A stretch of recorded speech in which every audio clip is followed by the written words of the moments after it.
Евангелие от Иоанна 6, 3 стиха по 13 стихи. Иисус зашел на гору, и там сидел с учениками своими. Приближалась же Пасха, праздник иудейский. Иисус возвел глаза и, увидев, что множество народа идет к нему, говорит Филиппу: «Дай нам купить хлебов, чтобы их накормить».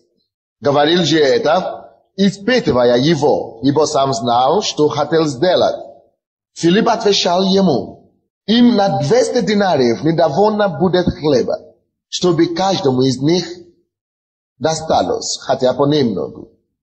Один из учеников его, Андрей, брат Симона Петра, говорит ему: «Здесь есть у одного мальчика 5 хлебов ячменных и 2 рыбки.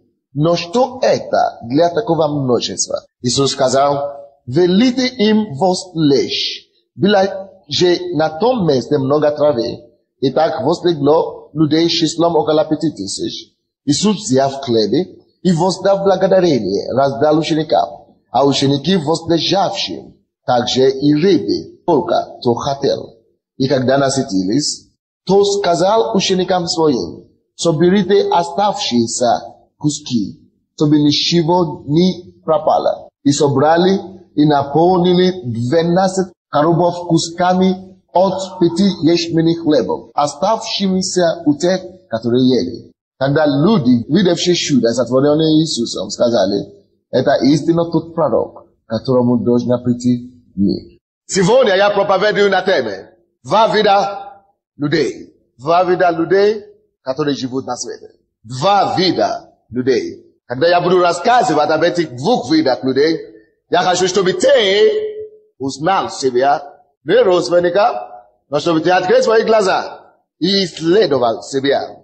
Иисус хочет тебе показать что-то сегодня, и Он хочет учить тебя, потому что Он вывел тебя из мира, привел тебя к себе, дом, чтобы научить тебя, как жить. Библия говорит нам, что у Иисуса глагола «жизнь». Это Он учит нам жить. Это Он знает, как жить.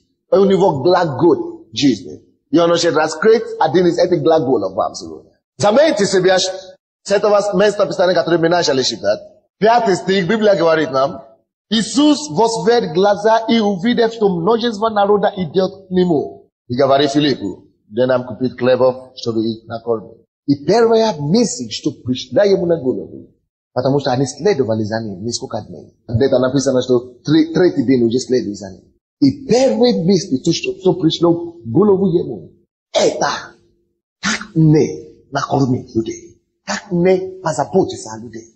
Аллилуйя.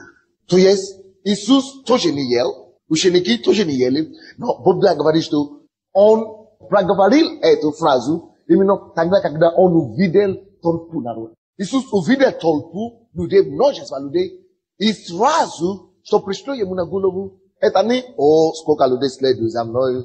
Это такой большой, известный проповедник. Аллилуйя, известный пастор, самый большой, самый крупный. Я гигант, я герой. Аминь. Ни тщеславие, ни гордость, прежде всего сочувствие народу, жалость. Почему я хочу, чтобы вы обратили внимание на это? Слишком много людей сегодня, слишком много служителей, слишком много пасторей, слишком много учителей, слишком много людей также в нашей церкви сегодня. Лидеров, администраторов, пасторей смотрят на людей не так, как Иисус смотрит на людей. Мы превратили людей, которые приходят к нам, вы знаете, во что? Пьедестал, через который мы поднимаемся. Через который пьедестал, на котором мы строим нашу репутацию. Пьедестал, через который мы можем воспользоваться нашей властью. Я же лидер. Но приходите, но идите, вам нужно, но идите. Превратили людей в пьедестал. Мы превратили людей в объект нашего эго. Мы превратили людей в то, на что мы смотрим и говорим: «Вы видели, какой я? Следуй за мной. Видите, какая у меня церковь? Божье спасение, фамилия».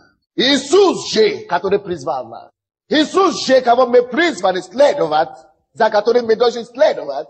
Он смотрит на людей и его наполняет жалостью, сочувствием. Иисус, когда Он смотрит на людей, даже на неверующих, Он смотрит на них как объект, который можно и должна проявляться любовь Божья. Shed na katorik ya, ni pa stres veno. Dojen, prayavi, lubo, Божия. Доброту Божию. Когда Иисус смотрел на людей, когда я смотрю на людей, я должен видеть, и задавать себе вопрос, что я могу делать им полезно? Что я могу делать им поддерживать? Что я могу делать? Как я могу показать любовь Божию на них? И когда Иисус увидел эти людей, он задал себе этот вопрос, что мне делать, чтобы помочь? Что мне делать, чтобы эти люди пошли в плату? Некоторые ребята, вы знаете, что они делают? Они посылают. Но сколько мне нечего кушать, нечего вам дать. И они посылают. Даже ученики сказали, но нечего нам кормить, нечем и кормить. А посылай их. Я не могу. Почему же Иисус так? Потому что люди есть Божий Бог. Все то, что Он делает здесь, на планете Земля. Все, абсолютно, что Бог делает здесь, на Земле. Все Его задумки, все Его поступки, все, что Он создал, все то, что Он делает, только. День и ночь Бог думает. Что мне делать, чтобы улучшить их жизнь? Что мне делать, чтобы помочь им? Что мне делать, чтобы оказать мою? Что мне делать, чтобы приближать их к себе? Все, что Бог делает здесь, на земле, все, что Бог думает, это о том, как прикасаться к людям делать. Братья и сестры, из-за поступки некоторых христиан, даже в отношении к неверующим, люди потеряли истинного облика Бога. Люди потеряли истинного облика Иисуса. Они думают, что Бог это уже просто какой-то тиран. Бог не тиран. Бог не тот, который сидит там. Как вы хотите убивать себя? Если вы хотите, вы страдаете, умираете и так далее. Все будете помышлять. Это атеизм. Когда Бог спасает вас, когда Бог меня спасает, когда Бог приводит кому-то к Богу, поэтому прежде всего Он оказывает тебе его любовь. Ты чувствуешь, тебе легче, тебе хорошо. И тут же Он тебя посылает, чтобы тебе его. Знаешь, Бог теперь не живет в физическом теле. Он не живет, Он есть, Он дух. Он живет теперь в тебе. Иисус жил когда-то здесь, Он имел тело, но теперь Он не имеет тело. Его тело, это ты. Он есть дух, Он вошел в твое тело. Чтобы через твои руки прикасаться. Чтобы люди чувствовали эту теплоту. Чтобы через твои уста Он проговорил людям. Слава обещания. Чтобы через твои зубы или твой рот Он поулыбался. Сейчас, все то, что Бог хочет делать. Проявить, чтобы прикасаться к людям, Он это делает через тебя. Потому что Он теперь живет в тебе. Поэтому ты христианин. Ты такой христианин, Христос подобный. Тот, который проявляет Христа. Проявляет ли ты Христа? Христианин, проявляешь ли ты Христа? Люди есть фокус кого? Бога. Братья и сестры, все то, что мы делаем, давайте будем делать во благо людей. Есть некоторые люди, которые живут для себя. Многие из вас и многие из нас, и я, мы все жили для себя раньше. Правда? Для себя, своей жены Татьяны и своего сына Ивана. Все делаем, бьем других, и неважно, как мы делаем, мы никому не причинили зло, слава Богу, но мы жили только ради себя и своей квартиры. Поэтому, когда ты умираешь, ты не получаешь никакого награда у Бога. Но, братья и сестры, Бог не такой. Иисус не такой, Он жил ради для людей. Когда Он позвал тебя, ты стал Его подобным. И все твои ты должен жить для людей. Мы, христиане, должны жить, мы призваны жить для людей. Принести пользу людям на работе. Те люди видели, что ты другой. Ты не как другие коллеги. Ты другой. Людям хорошо возле тебя. Вы приходите вокруг, вам даже неприятно с ними разговаривать. Нету слова утешения, нету слова назидания. Но ты должен быть другой. Когда люди приходят вокруг тебя, они должны подниматься в настроение. Улыбки должны появляться в твоих глазах. Потому что они услышали слова утешения через тебя. Ты улыбался. Они говорят, почему ты улыбаешься? Хорошо, Иисус любит. Он очень о тебе заботится. Люди должны приходить вокруг тебя и чувствовать жизнь. Им раньше не интересно жить. Им раньше было скучно. Но ты появился, и атмосфера меняется. Божья любовь наполняет среду. Вот ты должен быть такой человек. Если у тебя есть что-то дать им, о, аллилуйя, возьми. Это от Бога через меня. Возьми, будь благословен. Аллилуйя. Тысячи возможностей, как ты можешь делать людям. Может быть, ты вошел в автобус. Ты сел рядом с кем-то. Скажите, здравствуйте. Как ваши дела сегодня? Все хорошо. Или вы думаете, что в автобусе там не люди, там только пассажиры, там людей нет. Даже пассажиры, они есть люди. Поэтому не говоришь, что нет, на работе я смогу говорить. Но это же не знакомый, вообще я его не знаю. И для этого человека, кого ты не знаешь, Иисус умер. Я хожу на улице, Я говорю, здравствуйте, а он меня не знает. Он говорит, что мне делать? Ответить ему, не ответить ему. Улыбаюсь. Как ваши дела сегодня? Даже если ему не хочется улыбаться, он говорит, трудом, но он уже, хорошо.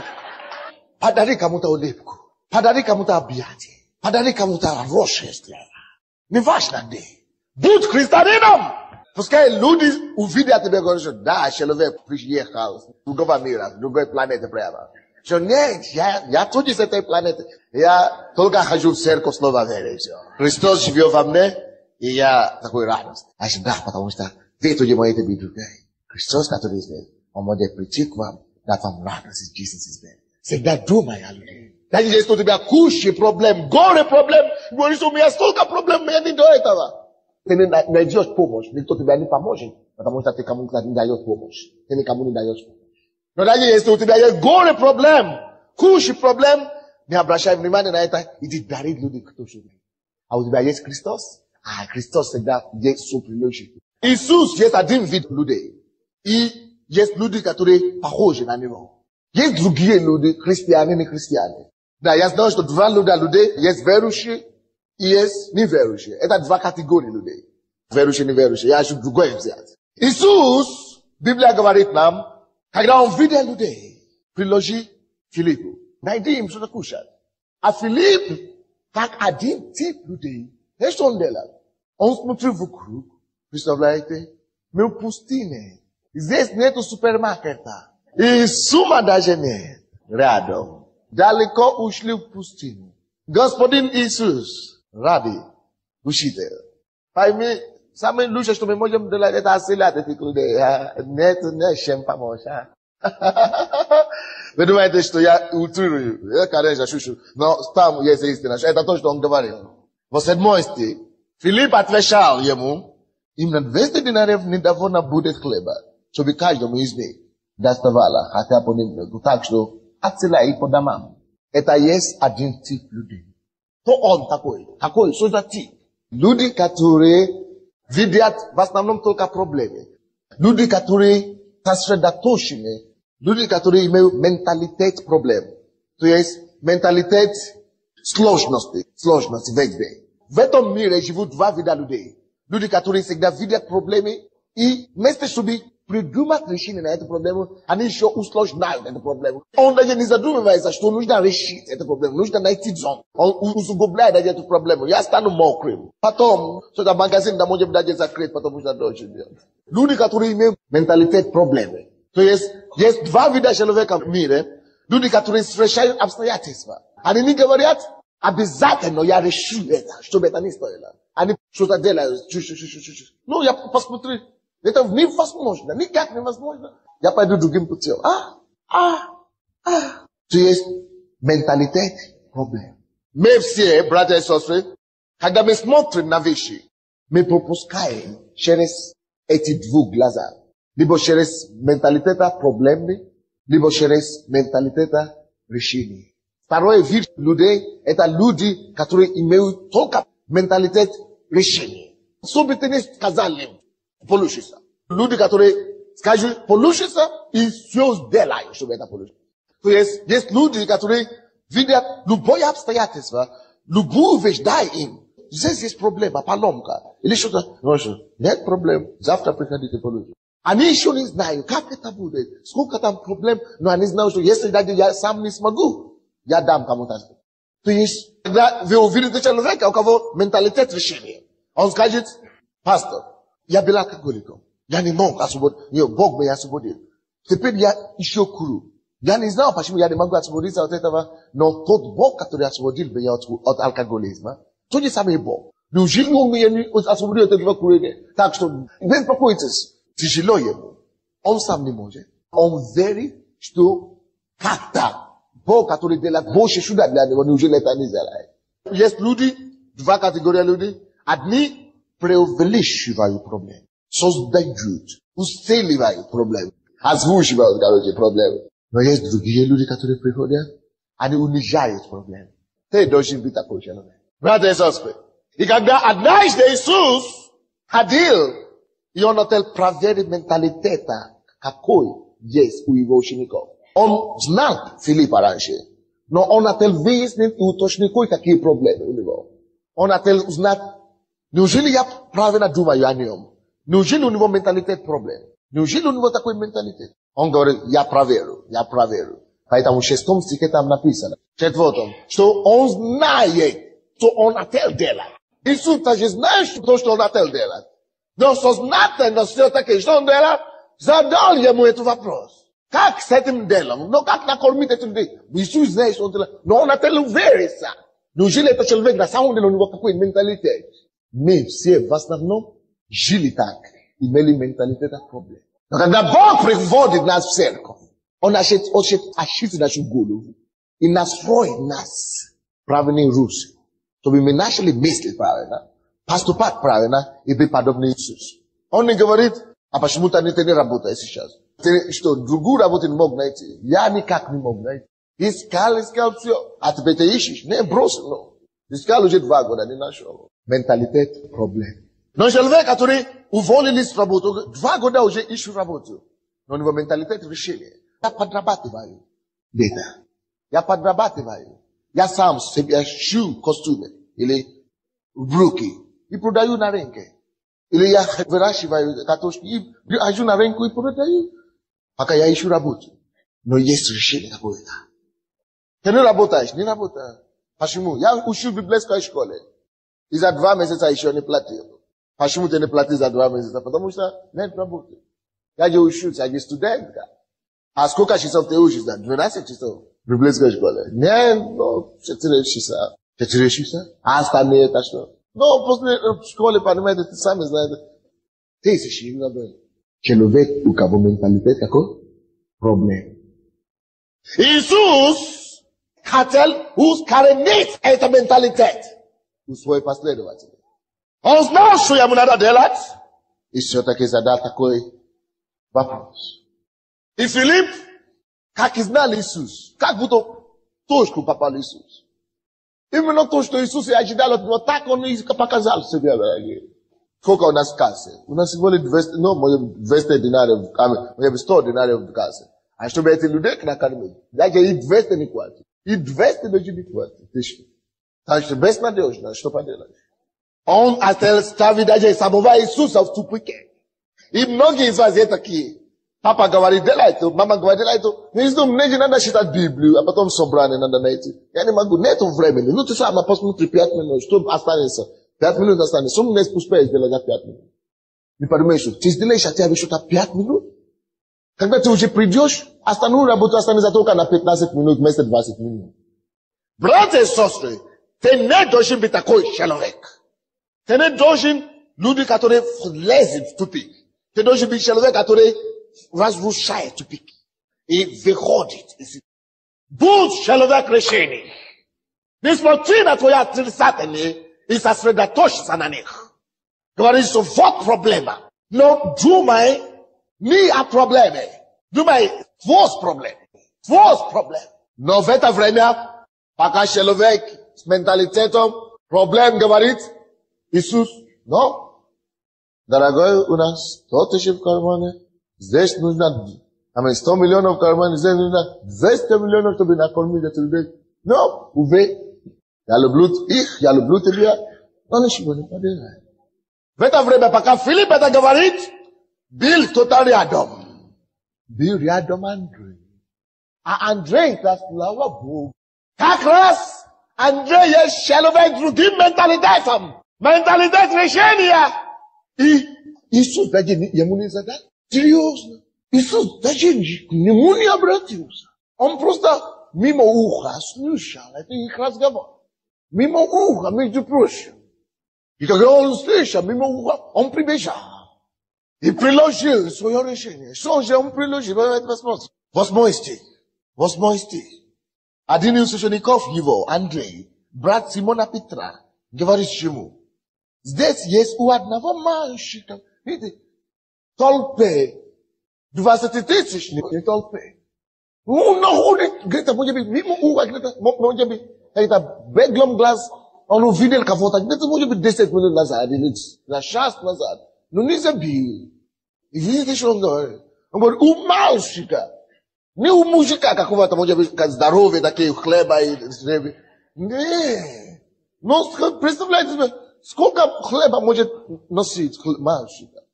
Мальчик. Наверное, это просто мама дала ему на бед, может быть. Не рыбы даже, а рыбки. И 2 хлебушка или хлебушки. Как это? А? Булочки, да. И 5 булочки. Маленькие такие. И я не знаю, как он видел. Может быть, он просто, как-то он видел. Я не знаю, как он. Но он видел как. Это Андрей. И он прибегает к Иисусу. Он говорит, вот 9 стих. Здесь вот. Здесь есть одного мальчика хлеба ячменный. И 2 рыбки. Но что это для множества? Он-то не отрицает. Он-то не отрицает существование проблем. Но он знает, что проблема существует. Но он же прилагает что-то. Решение прилагает. Человек, который здравые мысли имеет, владеет. И он понимает, что, конечно, 2 рыбки, куда годится. Но все равно я приношу. Пускай теперь Бог сделает, что с ним все он хочет. Что получится у него. Но чтобы я молчал, нет. Может быть, даже только одному человеку хватит. Или 2 хватит. Но хотя бы эти будут носить. Может быть, не 5 человек, но хотя бы 3 будут кушать. Почему он? Что он с ума сошел? Что он прилагает 2 рыбки 5000? Это Филипп так говорил. Что он с ума сошел, что? Тут 2 рыбки, элементарно. Экономист говорит. 2 рыбки, ты представляешь. Да, интересно, правда? Братья и сестры, смотрите на ваши проблемы сейчас. И найдите там, в этой сложной ситуации, найдите твои 2 рыбки. Найдите твои 5 хлебов. Господи, я верю в Тебя. Знай, что нету ситуации, нету обстоятельства, которые слишком сложны для Иисуса. Поэтому в любой ситуации, раз ты уже пришел к Богу, имей только положительный менталитет, имей только позитивный менталитет, имей только менталитет решения, что в этой ситуации мы найдем решение. Я найду решение с Богом, я с Богом, я молюсь об этом. Моя молитва есть мои 5 хлебов. Бог сделает, Бог найдет путь для меня, Он пришлет мне ответ, Он избавит меня, Он освободит мужа от алкоголизма, Он исцелит сына. Он вернет мне дочери. Бог мой способен. Все ему возможно. И я увижу его чудеса. Аллилуйя. Даже если это мне невозможно, но не дай Бог, чтобы я смел отрицать. Что если уже мне невозможно, то ему уже тоже невозможно. Мне не дай Бог, чтобы я такой грех на душу брал. Пускай твоя вера, твоя молитва станет твоей 5 хлебов. И приходи к Иисусу. Андрей привел этого мальчика к Иисусу. И говорит, Господь, надо помочь людям. Надо накормить людей. Надо найти решение для этой проблемы. Но мы должны помочь им. Иисус, может быть, ты что-то сможешь. Слава Богу, что со всей ситуацией жизненной Иисус может что-то делать. Со всеми обстоятельствами Иисус справится. Иисус найдет решение твоей ситуации. Иисус найдет решение твоих обстоятельств. Но какой у тебя менталитет? Что ты видишь? Маленькое, которое ты имеешь, маленькое, которое есть в твоих руках, принеси к Иисусу. Принеси к Иисусу. Посмотришь, ты живешь. Евангелие от Матфея 14. Будем читать с 15 стиха по 20. Когда же настал вечер, приступили к нему ученики его и сказали, место здесь пустынное, и время уже поздное, отпусти народ, чтобы они пошли в селения и купили себе пищи. Видите как? На той же самой ситуации. Но Иисус сказал им, не нужно им идти, вы дайте им есть. Видите, что Иисус говорит опять? Он сосредоточивает его внимание, 16 стих, на людей. Он говорит, что вы хотите отселять людей, чтобы они купили себе что-то купить, кушать. Но я говорю вам, дайте им что-то есть. Братья и сестры, всякий раз, когда ты думаешь, что нужно отселять людей, нужно, чтобы люди сами что-то нашли, чтобы люди сами себе помогли. Ты дай им есть, ты дай что-то им. Дай им возможность, создай им условия. 17 стих. Они же говорят ему, у нас здесь только 5 хлебов и 2 рыбы. Он сказал, принесите их сюда мне. И велел народу возлечь на траву, и взять 5 хлебов и 2 рыбы, воззрел на небо, благословил и преломил, дал хлеб ученикам и ученики народу. Библия говорит, это хлеб, и эти хлеба и рыбки были у учеников. Они собрали у мальчика. И Иисус говорит, дайте мне. Так, эти рыбки, дай мне.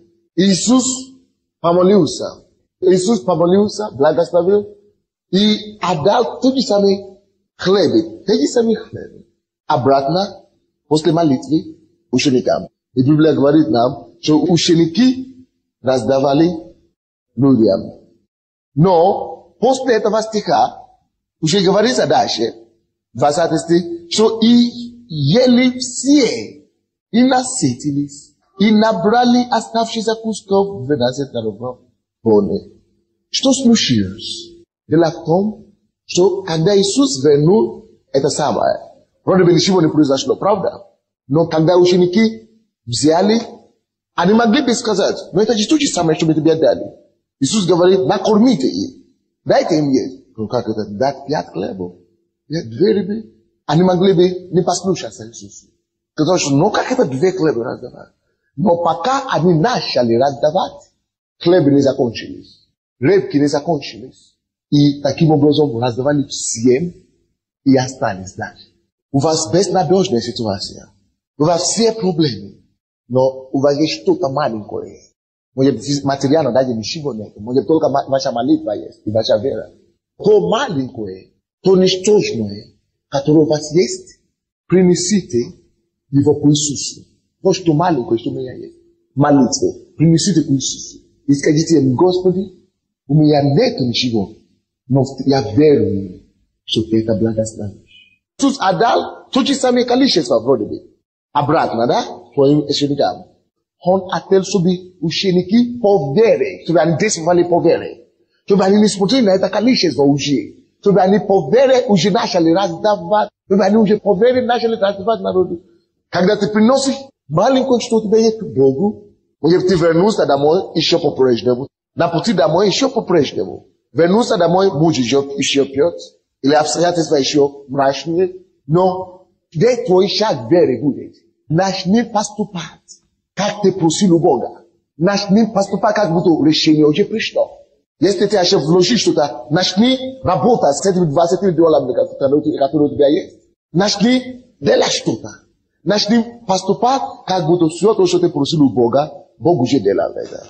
Если муж еще пьет, начни относиться к нему как к трезвому. Начни говорить хорошие вещи о нем. Начни хвалить его. Начни делать ему комплименты. И посмотри, что Бог делает размножение. Они пришли к Иисусу. Иисус вроде бы ничего не делал. Он молился, но вроде бы ничего не произошло. Но когда они по вере шагали, делали первый шаг, Бог делал навстречу им 10 шагов.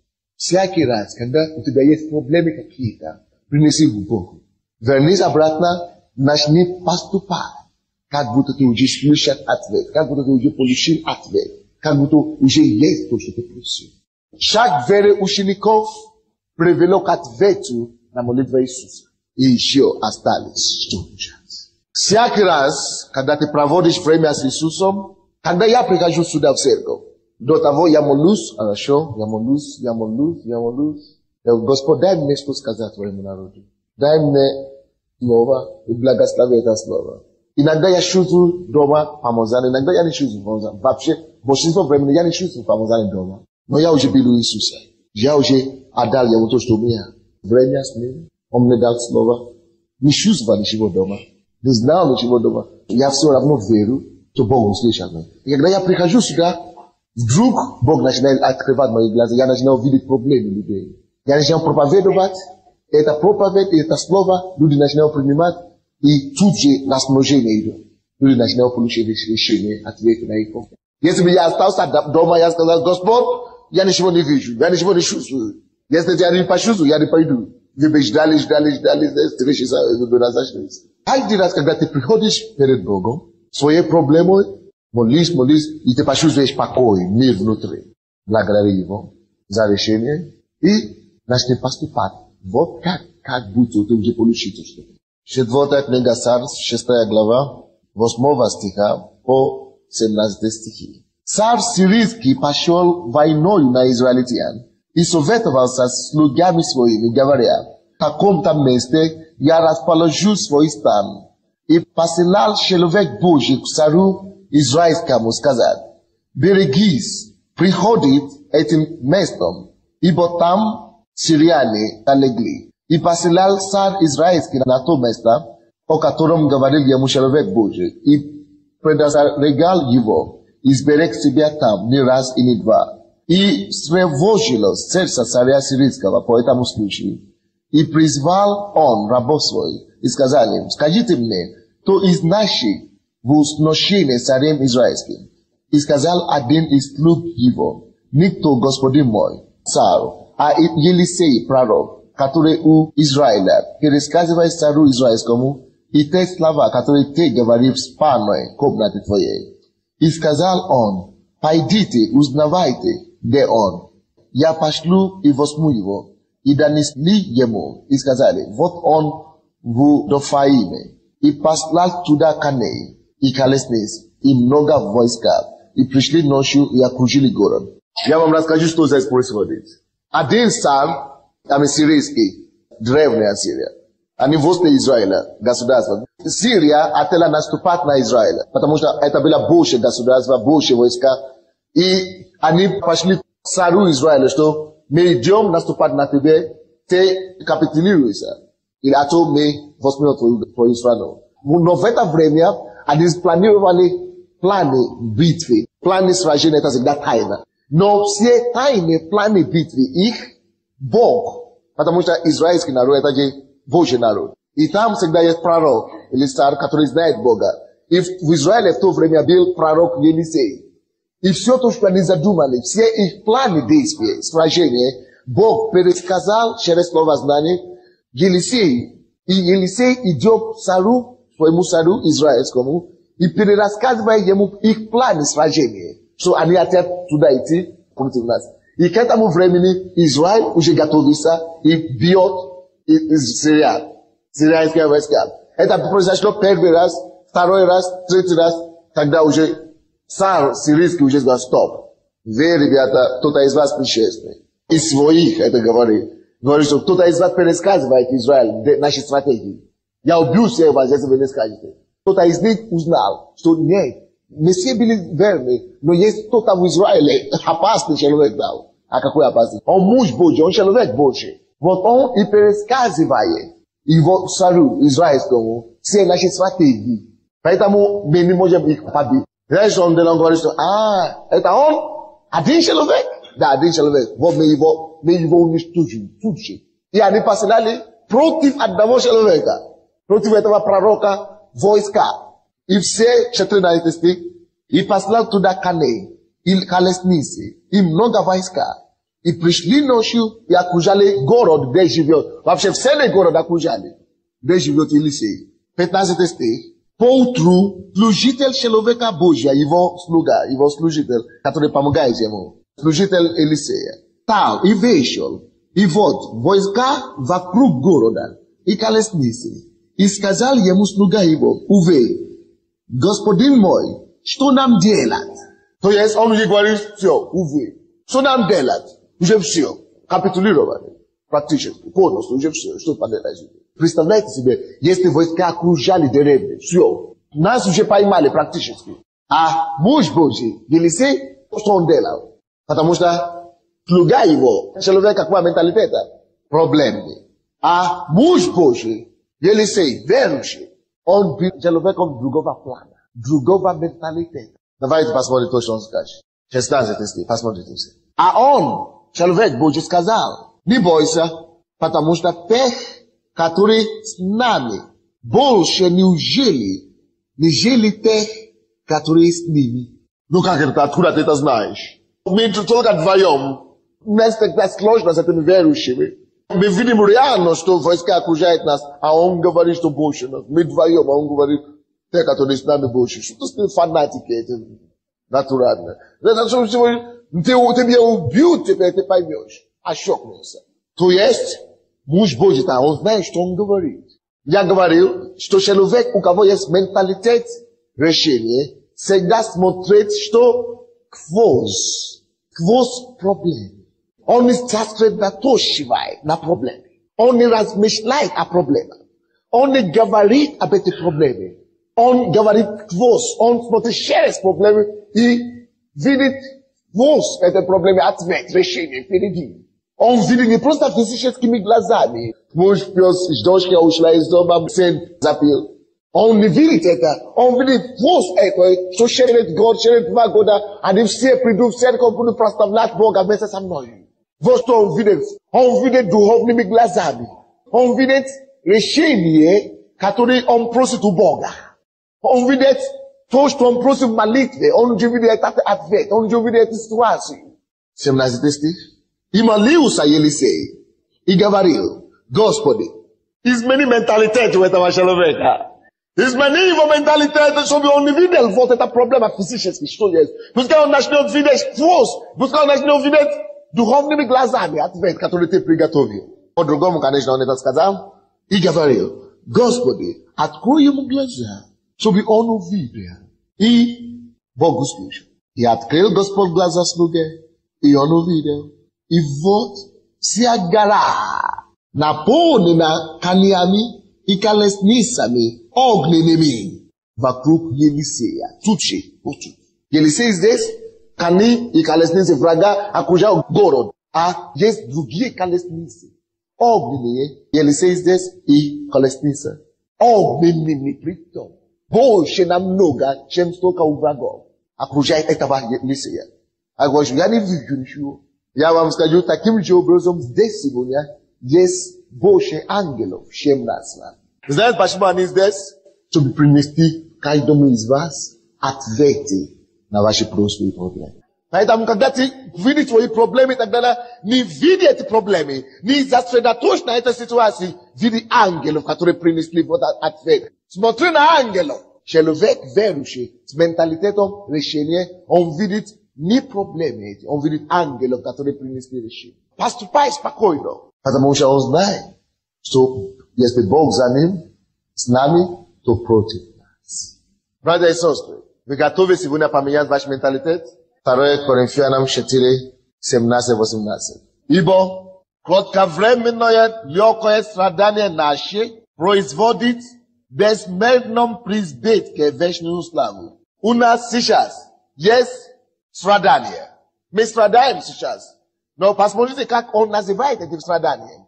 Он называет их как кратковременные. Потому что он знает, у него менталитет решения. Он не думает, что это проблема навсегда, постоянно. Он называет их кратковременными. Почему? Потому что он смотрит не на эти проблемы. Он смотрит на преизбытке вечную славу, которая явится. Поэтому он говорит, кратковременное легкое страдание наше производит безмерном преизбытке вечную славу. Он смотрит славу, которая явится потом. 18 стих. Это очень хороший принцип, который вы все должны взять на вооружение. Когда мы смотрим не на видимое, проблемы, твои проблемы, это видимое. Да? Да, конечно. И Библия говорит, что мы верующие, мы смотрим на видимое, а? Нет. Когда мы смотрим не на видимое, не на видимое, мы не смотрим на видимое. Мы не смотрим на эти проблемы наши, которые можно видеть. Мы не смотрим на видимое, а смотрим на какое? На невидимое. Ибо видимое страдание. Видимое всего временно. Мы верим, все видимое временно. А невидимое вечное. У нас все есть проблемы, которые мы видим сейчас, которые можно видеть сейчас. Но Бог говорит, что мы должны смотреть на невидимое. Невидимое имеется в виду на то решение, за которое мы молимся. То ответ, который мы ожидаем. На какой из них мы должны сосредоточить свое внимание? На какое? На невидимое, которое мы ожидаем, на решение. Сосредоточьте внимание на это решение. И Библия говорит, какой из них долговечное, невидимое. То есть придет время, когда видимое исчезнет, останется какое? Только невидимое. Так будет ваша ситуация. Для этого надо менять свой менталитет и начинать смотреть на невидимое.